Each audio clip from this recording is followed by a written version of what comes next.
This is the Schnitt Show. All right, just to keep the confusion rolling, we're going to take the last KC, who I understood was filling in yesterday. That was Casey Bartholomew, and replace him with another KC of a slightly different spelling. I'm Casey O'Day. Glad to be with you. We've talked before many a time here on the Schnitt Show, and what a crazy, and incredibly sad day as news continues to unfold there in Cuba. And I am struck by how sophomoric the compare and contrast is of what's going on down in Cuba. And to some extent, Haiti. I don't think people fully understand what all was going on there. We'll try to get into that because it's got a nice little Florida doctor connection. But what's going on in Cuba, where I was watching this, I would play the audio for you, but it's in Spanish. And so I don't know that that's going to be productive. But for most of you listening, but I'll walk you through it. Basically, there is a woman who is a journalist down there, and she's doing a live hit, so standard, TV news. Got the 3 or 4 different guests there, and her name is Dina Stars, and Dina Stars is a journalist that covers the Cuban government, and she is appearing on a show with a woman by the name of Marta Flitch, who is a newscaster. Think of kind of CNN, MSNBC, Fox News style thing in Spain. And so while they're doing this interview on prime time, essentially a primetime show, obviously there's a bit of a time difference there. Dina Stars gets this very worried look on her face. And they kind of cut over to her, and Marta's, what's going on? Tell me what you're seeing. Don't put yourself in danger. What's happening? And what you hear in the background, Dina Stars, who is doing her hit from the Skype style setup in a bedroom of this house. There are Cuban state security forces in the living room, and so they have figured out that she is doing this live hit. Now, whether it was her doing that prompted it, or it just all panned out and timed out. Some other people around her are kind of running interference to figure out why the jackbooted thugs are there. And they're there because she is going with them. And you see her kind of pick up whatever she's brought. I don't know if she's using a phone or an iPad or what, and kind of hold it at her side to try to get out there and kind of pick up what's going on. She pops over for a second, and they say something to her. You can't hear it. And they must have told her she could go and grab something or set something down in the bedroom. And she plops down on the bed, and her face has gone white, absolutely white. She's terrified. And the interview continues for a little while, just a couple questions. She's not paying attention now. She's able to spit out that she's told that she needs to go with them. It's not clear whether she's under arrest, but she has no choice. And nobody can ride with them, but her friends will follow, and that's the last you see of that. And that is, that's on a big national program there in Spain, and I don't know the type of distribution that it gets, but the internet's a hell of a distributor.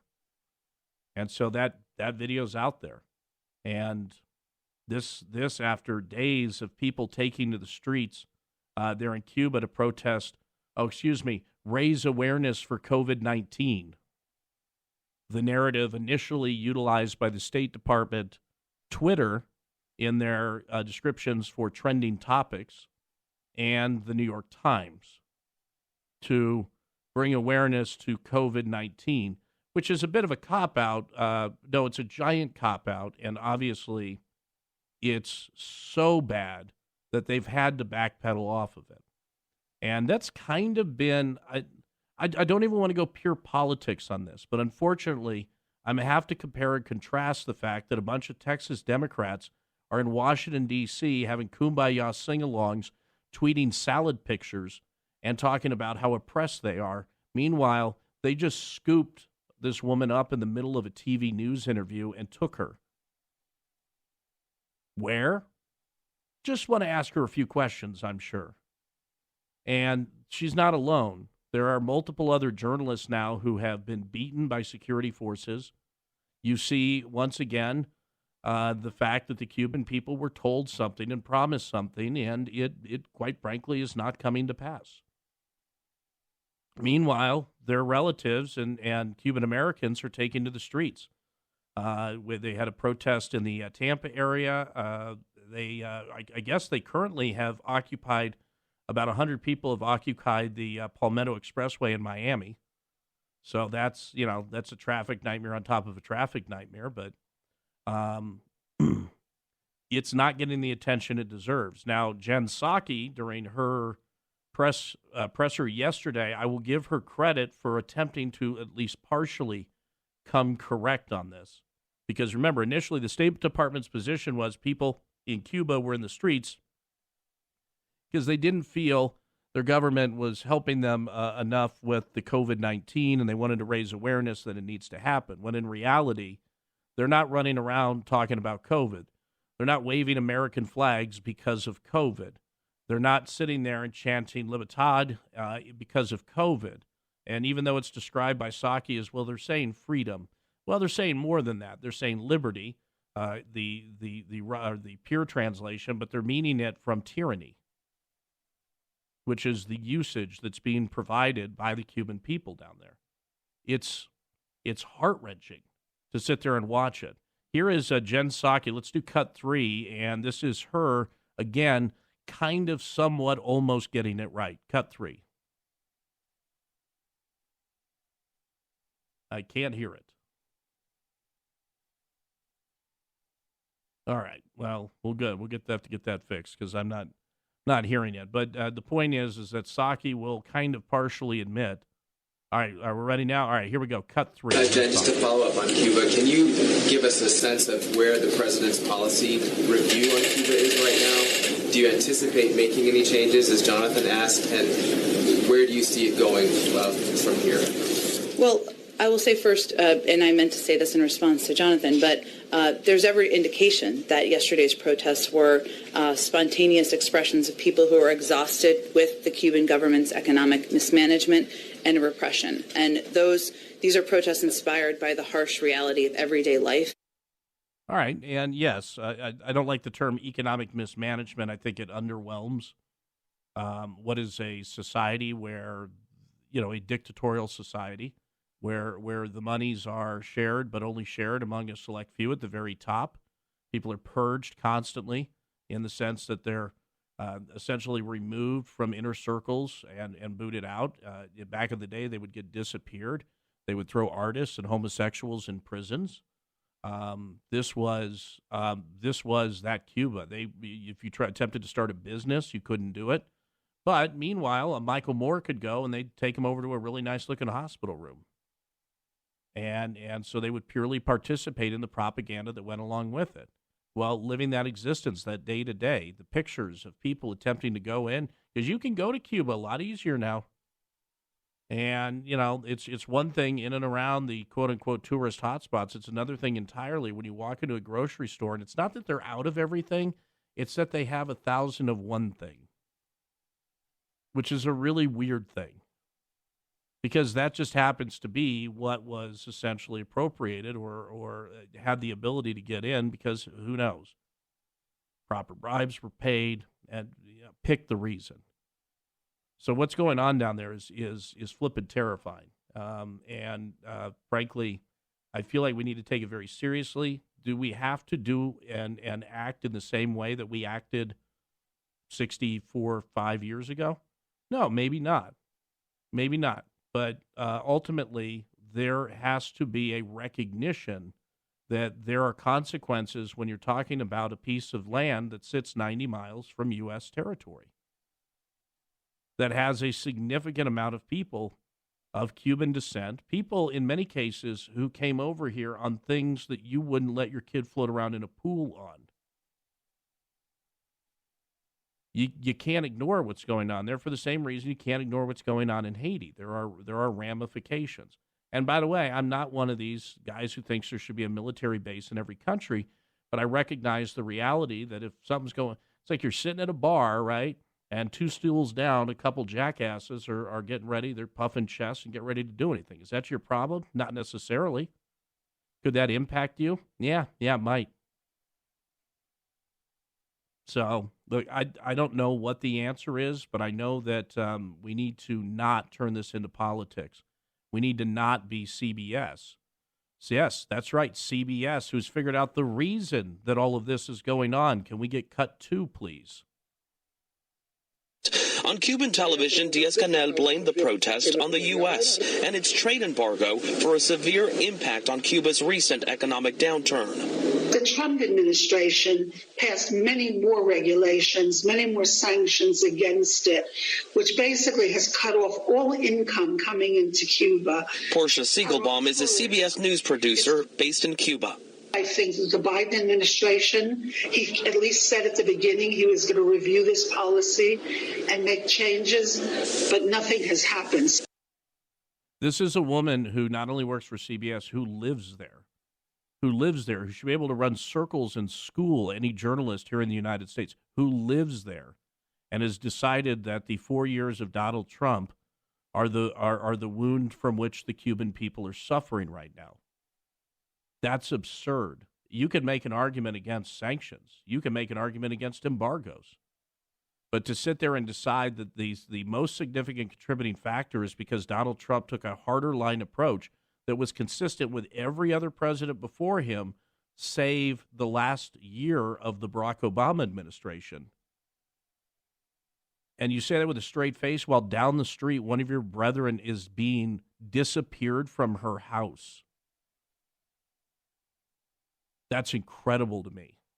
And unfortunately, I think it's just a larger symptom of kind of where we are across a lot of different spectrums right now in this country, where we have abandoned from a journalism standpoint even the ideal that you're going to try to at least not make it political, try to shoot down the middle, try to give this woman living there, working for CBS, has a little more clout. And it would be a little harder to do something to her. And with that power and with that access, she could be using it for anything, but instead, it's doing live shots from her house blaming Donald Trump for the Cuban people's woes. Oh, that's right. The Cuban people who, as a voting bloc in the state of Florida, overwhelmingly voted for Donald Trump. 800-801-8999. That, of course, the number here on Schnitt, the website schnittshow.com. That's just one of the many horrible and, things we're going to have to get to today. But don't worry, there's enough stupidity to balance it out and, one or two funny things. So we'll truck through it over the next 3 hours. I'm Casey O'Day in for Schnitt. Hang on. Schnittshow.com.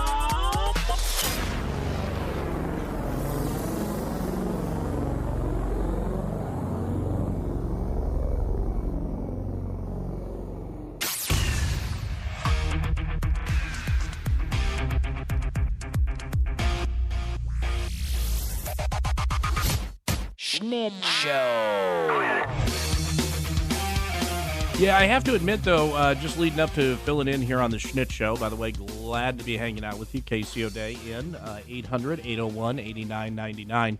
I thought the story that I was going to have to do that irritated me the most was the just what's going on with the Texas Democrats who've decided that they are out of here. A filibuster, I believe, is the hashtag I was seeing utilized, but ultimately prolonging the inevitable. And we've seen this play out several ways, several different groups of elected officials in several different states. It solves nothing, but is irritating to the 10th power just having to watch it play out. I remember actually at the time I was doing mornings in Minneapolis. Got out of there before they started burning stuff, but the Wisconsin legislature, when the Governor Scott, I'm drawing a blank, but the Republican who came in just ran for president. Well, he came in and he basically ran on the premise that we have way too many government unions and long range financial obligations to the point that the state of Wisconsin just simply can't handle it. And so it was very, very bitter. And what happened is it was twofold. One, the Democrats there in Wisconsin, they went to Illinois. They got the heck out, man. So they didn't have, so a quorum couldn't be attained to vote. And then simultaneously, their crazed supporters occupied the Wisconsin state capitol. I now know that I should have used the word insurrection to describe that, but at the time, it was a bunch of protesters storming the halls and, my personal favorite, pooping everywhere. Yeah, they were all about that. That was a big problem. But eventually what happened is the legislators had to come back, and they came back. The vote was taken. They lost the vote because there wasn't enough of them. That's how it played out. In Oregon, there was a vote here a couple years ago where the Republicans fled the state. It's all childish. It's all stupid, and it's all playing out in Texas once again. The problem is the amount of material that's being provided to sit here and mock this today. It makes it so I want to do the whole show on this. Tweeting pictures of themselves on a bus with all the Democrats on a bus riding to the airport to board a private plane with no masks to fly to Washington, D.C., and they're doing the big giant selfie things. And part of their reason for wanting to go to D.C. was to protest threefold. Three things in the state of Texas that they didn't like, that they were likely going to have to lose a vote on. One being voting stuff, right? Texas is doing their own Georgia-style bill. It expands early voting. I would throw that out there. It's like Georgia, where there's a mix and match, or literally the end of our democracy, depending on who you hear explain it. There is also a climate change component, which makes it all the more hilarious that they would board a private jet to Washington, D.C., and there's a couple other things. But it's the journey and the tweets that have emerged and the singing, and we'll get to all of it coming up here on The Schnitt Show right after your bottom of the hour. It's Casey O'Day sitting in for Todd. Hang on, everybody. The Schnitt Show.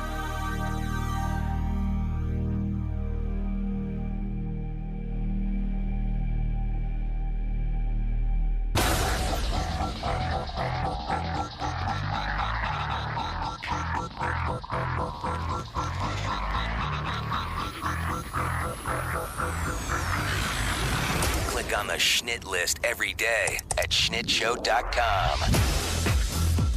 Yeah, that's where you want to go. You want to find all the fun stuff we're going to talk about over the course of the show. It is there on the Schnitt list at schnittshow.com. You want to participate in the show? Well, we'll do that too at 800-801-8999. I was just kind of documenting what's going on down there in the state of Texas.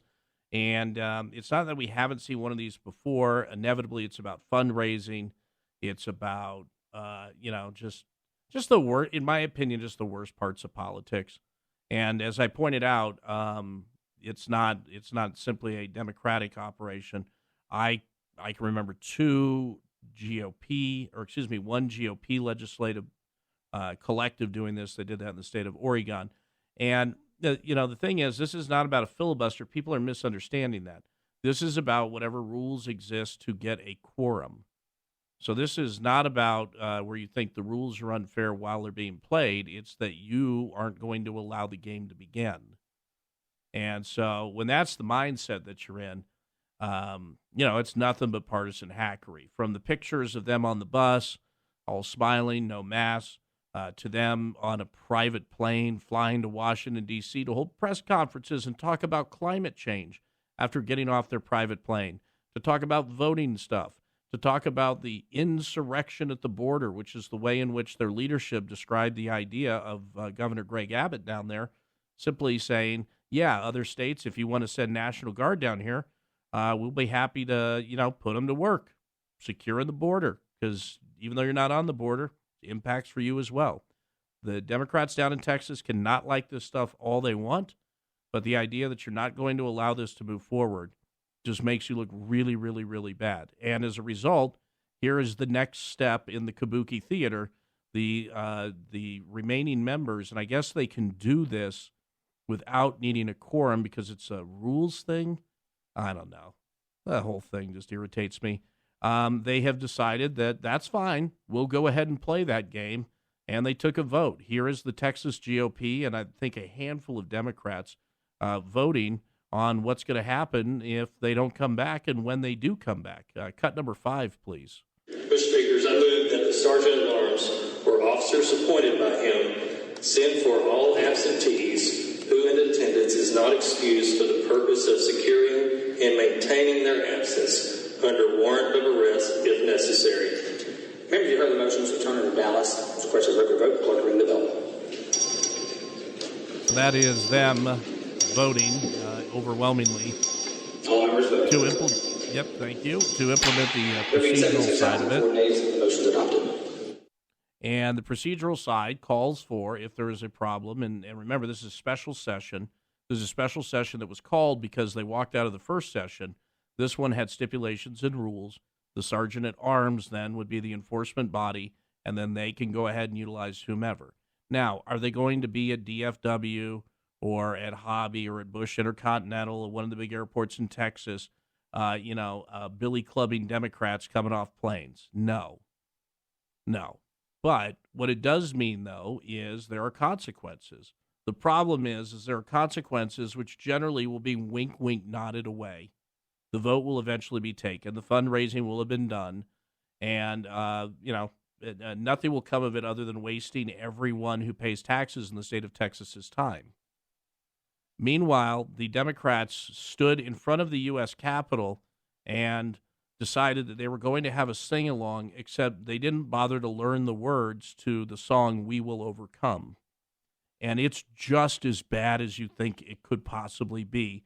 Cut number 4, please. When a new Voting Rights Act for this century is there, and the rights that were struggled. Wait, can we so pause many this lives real were quick? taken. Can we pause the audio? Can we stop the audio? I should give a warning.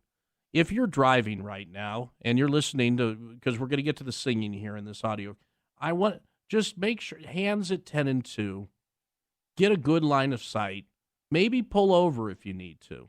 Don't have any liquid in your mouth. If you're in a position right now where you're operating heavy equipment, perhaps you should go and hit the safety lockout, because this is going to want to make you smash your face into whatever the firmest object in your general orbit is. Cut number 4, here we go. When a new Voting Rights Act for this century is there, and the rights that were struggled, that so many lives were taken, so much courage was demonstrated, are preserved once again. I turn it back over to you for the questions, and thank you very much for all that you and all of your colleagues are doing here today. Thank you. We will overcome. We will overcome. No, don't drive in the divider. Don't do it. Deep in our heart, I do believe we will overcome today. Here's my question. 800-801-8999. 800-801-8999. Which is more embarrassing and cringeworthy? That or the kente cloth incident? Do we all remember the kente cloths with Pelosi and Schumer and a bunch of Democrats who gathered in the rotunda wearing kente cloths? The irony, of course, being they happened to pick the kente cloths that were owned by a tribe there in Ghana who was or a family that owned like a huge slaving operation. It was possibly the worst particular pattern they could have picked, but it was so bad standing around in their kente cloths there. And I remember I had a hard time looking at that picture. Meanwhile, these guys are singing or attempting to sing We Will Overcome after all of the things I just told you, tweeting pictures. Yeah, one of them's like, here's my first meal as a fugitive. And he tweets a picture that looks like the Fire Festival salad, right? It literally is a tweet that is made to be dunked on. That's what it exists for. And they think that they're changing the world or doing something. Meanwhile, nitwits are probably going to Act Blue and giving them money. Oh, we'll go ahead and fix this. What a bunch of dupes you are. What a bunch of absolute knuckleheads to think that this right here is them fighting for you in any way other than just this weird artistic tantrum. Oh, it's so irritating. Now, I don't live in Texas, and so at the end of the day, does it impact me? Yeah, I guess kind of in a way. Just in the sense that anyone seeing this could think, oh, you know what? That'd be a good way to waste everyone's time because I happen to be where there's a legislature where it's kind of that same thing, where there's just enough people where they can get stuff done. But if they couldn't achieve a quorum, if one of the parties was to pull away, and I would hate for this to become a thing. 800-801-8999, the phone number. And you know what? I'm gonna use that. By the way, I'm gonna capture that audio, keep it in my system, and use it to punish insubordinate employees going forward. That's the only positive that's come out of this whole thing. You will sit in the studio. I will loop this indefinitely on the Adobe Audition, and you will sit in there until you've learned your lesson. That's the only productive piece to emerge from this whole damn thing. All right, coming up, are you familiar with the anti-racism rainbow butt monkey adult toy story hour? I'm going to read that again. The anti-racism rainbow butt monkey adult toy story hour. The look that Sue is giving me right now. Do you know this story? Oh, it's so good. And it's so next here on Schnitt. Hang on.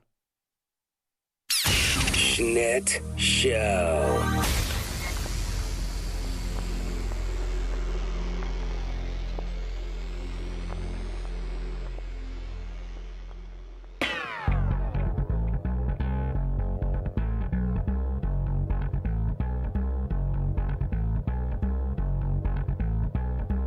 The Schnitt List is on SchnittShow.com.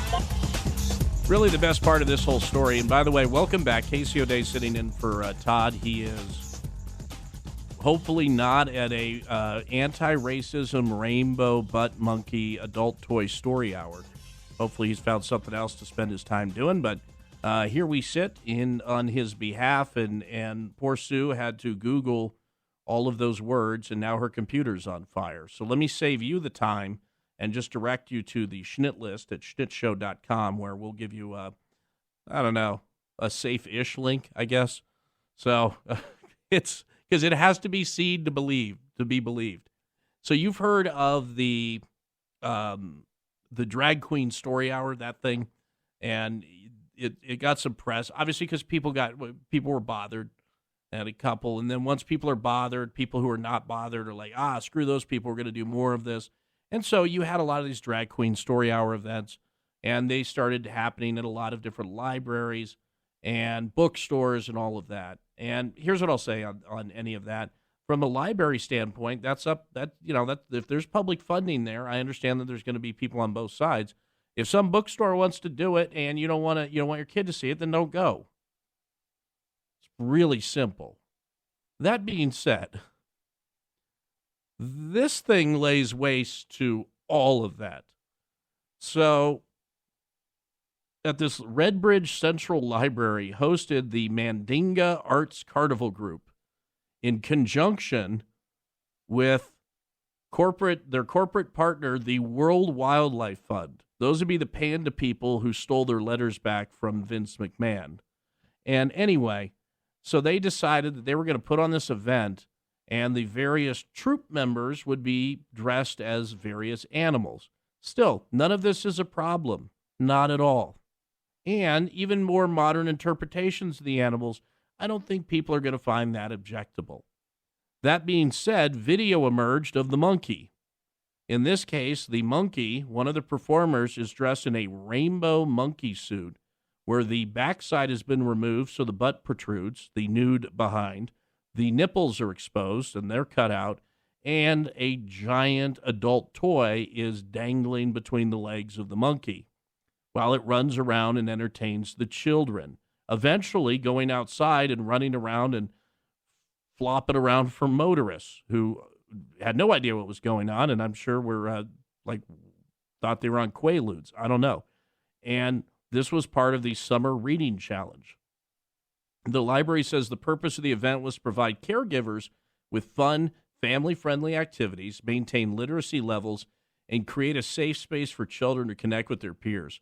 But this thing, it's not accomplishing any of those missions. In fact, it was so over the top, even normally stubborn library officials, government officials, who would, put out a little statement about diversity and how much they support it, even they were like, yeah, that was bad.